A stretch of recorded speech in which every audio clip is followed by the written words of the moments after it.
जय हिंद, जोहार साथियों। बहुत दुखी से आप लोगों के सामने मैं जेपीएससी की सारी बात को लेकर के आया हूं।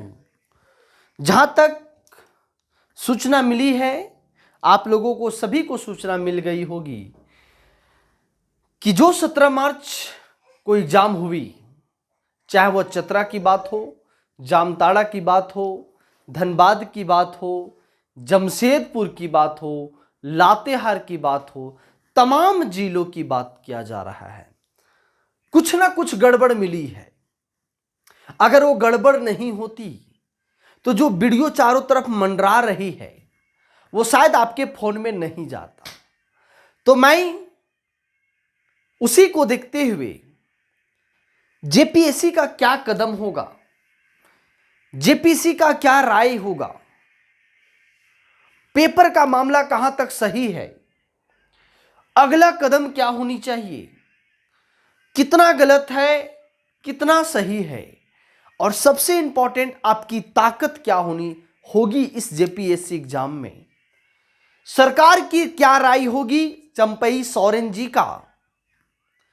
परीक्षा में उपस्थिति इतना कम क्यों रही, सेंटर दूर क्यों दिया, पेपर खुला क्यों था, और सबसे पहली फोन का आदेश कहां से मिला, फोन का आदेश कहां से मिला। इन तमाम चीजों पर मैं बात करने वाला हूं। लंबे समय तक देखिएगा, आपका सारा जो कंफ्यूज है वो खत्म हो जाएगा। आपने देखा कि लगभग 10:30 बजे से मोबाइल में चारों तरफ क्वेश्चन मंडरा रहा था। कोई लोग मोबाइल से सर्च कर रहा था, क्योंकि ये अगर बात सही है तभी तो वायरल हुआ है, अन्यथा कोई चारा नहीं होता।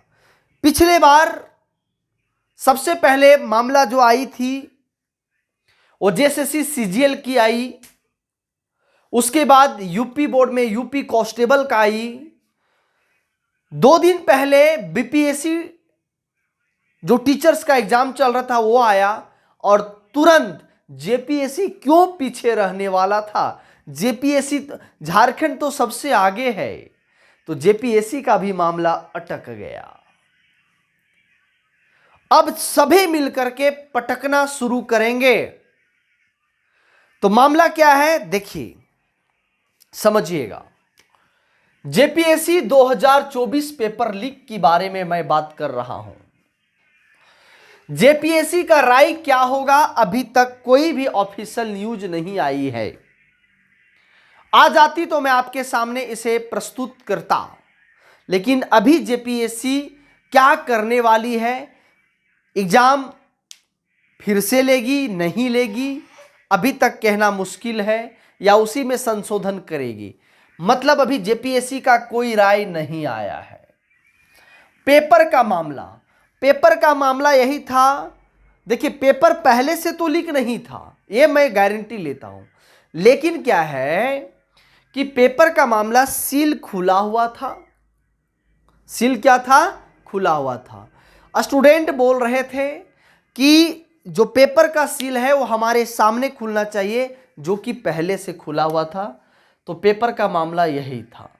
अगला कदम जेपीएससी का, अगला कदम जो होगा वो या तो री एग्जाम करवाएगा, क्योंकि यही एकमात्र इसके सामने विकल्प है और कोई विकल्प नहीं है। कितना सही है? तो जो मोबाइल वाला बात है वो 100% सही है, गलत तो हो ही नहीं सकता है, क्योंकि आंदोलन हो रही थी। पेपर वाला बात है वो भी 100% सही है। आपकी ताकत हम ही लोग तो हैं, जो जेएसएससी को भी मैंने क्या करवा दिया, घुटने पर टिका दिया। तो आपकी ताकत इस पर बहुत जोरों शोर से काम करेगी। आप चाहेंगे तो जेपीएससी का एग्जाम फिर से करवा सकते हैं, जेपीएससी को मजबूर कर सकते हैं, क्योंकि जेपीएससी गलत की है। नहीं गलत करती तो ऐसा नहीं होता। अगला सरकार की राय, चंपई सोरेन जी अगर जो भी चाहे तो फिर से एग्जाम करवा सकते हैं, मामला को शांत कर सकते हैं, क्योंकि हमारे राज्य में पूरे देश में अभी आचार संहिता तो लागू हो गई है, तो अगर चाहे तो मामला को शांत कर सकती है री एग्जाम के डेट को देकर के। परीक्षा में उपस्थिति कम क्यों रही? मैं खुद नहीं गया एग्जाम में, क्योंकि कहीं ना कहीं हमें लग रहा था कि 3 मार्च तक एग्जाम का जो ये फॉर्म फिलअप का डेट है और तुरंत 17 मार्च का एग्जाम है, मतलब कुछ ना कुछ गड़बड़ी होगा। इतना जल्दी कहीं एग्जाम नहीं हुआ है। 2017 में दरोगा हुआ था, इतना जल्दी नहीं हुआ था। और ये तो जेपीएससी है, झारखंड पब्लिक सर्विस कमिश्नर, राज्य का सबसे बड़ा एग्जाम्स होता है, सबसे बड़ा पद मिलता है, तो इतना जल्दी तो नहीं हो सकता था, इसीलिए मामला गड़बड़ हुई। इसीलिए उपस्थिति बहुत लोग, लगभग 40% लोग क्या रहते हैं, अब्सेंट रहते हैं। सेंटर दूर क्यों था? क्योंकि जेपीएससी का राज था कि हमें तो किसी न किसी प्रकार से देना है। पेपर खुला क्यों था? क्योंकि पेपर पहले से ही लोगों को मिल चुका था, रटवाया गया था, बस यही कहेंगे। अगला, फोन का आदेश, क्योंकि वहां पे इलेक्ट्रॉनिक सामान नहीं था जांचने के लिए, वहां पे अनडिसिप्लिन था, अनुशासित नहीं था, क्योंकि ऐसे सेंटर बनाया जहां पे लोग 10 आदमी जाते नहीं हैं। जेपीएससी जैसे एग्जाम्स में बड़े बड़े स्कूल्स में, बड़े बड़े कॉलेज में सेंटर होनी चाहिए था। अब जैसे हजारीबाग में 83 सेंटर था, 83 नहीं होना चाहिए, मुश्किल से 40-42 होना चाहिए था। छोटे छोटे स्कूल में दे दिया था सेंटर, कहने का मतलब यही होगा। जहां पे 10 टीचर नहीं और जेपीएससी जैसा एग्जाम्स होगा तो यही होगा।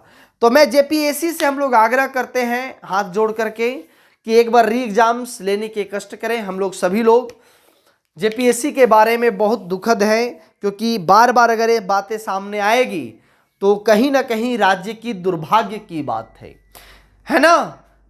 हमारा झारखंड ऐसे भी अन्य राज्यों से गिरी हुई जैसी लोग हम लोगों को देखता है, चाहे वह बिहार हो, बंगाल हो, गुजरात हो, राजस्थान हो। अगर ऐसा ही मामला बार बार आते रहेगा तो दिक्कत होगा।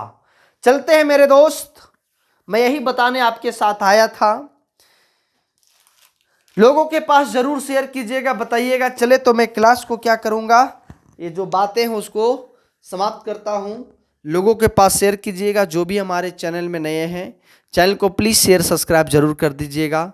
जय हिंद, जोहार झारखंड।